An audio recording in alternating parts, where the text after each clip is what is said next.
Hi guys, welcome to our channel mister Sisindri. Big boss Telugu season 8లో housemates అందరూ కలిసి ఒకరిని టార్గెట్ చేయడం జరిగింది. ముఖ్యంగా హౌస్లో ఉన్న జెంట్స్ అందరూ ఏకదాటిగా నాగమణికంఠని నామినేట్ చేయడం విశేషం. ఆదిత్య ఓం, అభయ్, అఫ్రిది, శేఖర్ భాష మణికంఠను నామినేట్ చేశారు.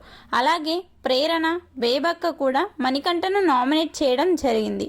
మొత్తంగా చూస్తే తొలి వారం జరిగే నామినేషన్స్లో వన్ సైడ్గా ఎక్కువ మంది మణికంఠను నామినేట్ చేయడం జరిగింది.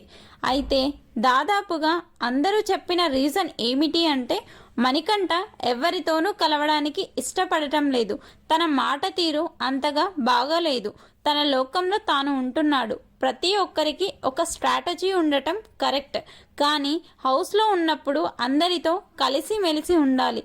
ప్రతి చిన్నదాన్ని వేలు ఎత్తి చూపిస్తున్నాడు. తాను చేస్తే ఒప్పు, ఇతరులు చేస్తే తప్పు అన్నట్టుగా ప్రాజెక్టు చేయటం నచ్చడం లేదు అంటూ కారణంగా చెప్పారు. అయితే ఇక్కడ చెప్పుకోదగ్గ విషయం ఏమిటి అంటే నాగమణికంఠని 6 మంది నామినేట్ చేసిన మణికంఠ అందరినీ డిఫెండ్ చేసుకున్నాడు. అలాగే ఎక్కువ నామినేషన్స్ రావడంతో పాటు నామినేషన్ నిర్ణయించే అధికారంలో కూర్చున్న నైనిక, నిఖిల్, యష్మితో కూడా నాగమణికంఠకి అంతగా కనెక్టివిటీ లేకపోవడంతో ఈ వారం నామినేషన్స్లోకి రావడం జరిగింది. గ్రాండ్ లాంచ్ రోజు అనిల్ రావిపూడి చేసిన ప్రాంక్ నామినేషన్స్లో నిజం చేసి చూపించారు హౌస్మేట్స్.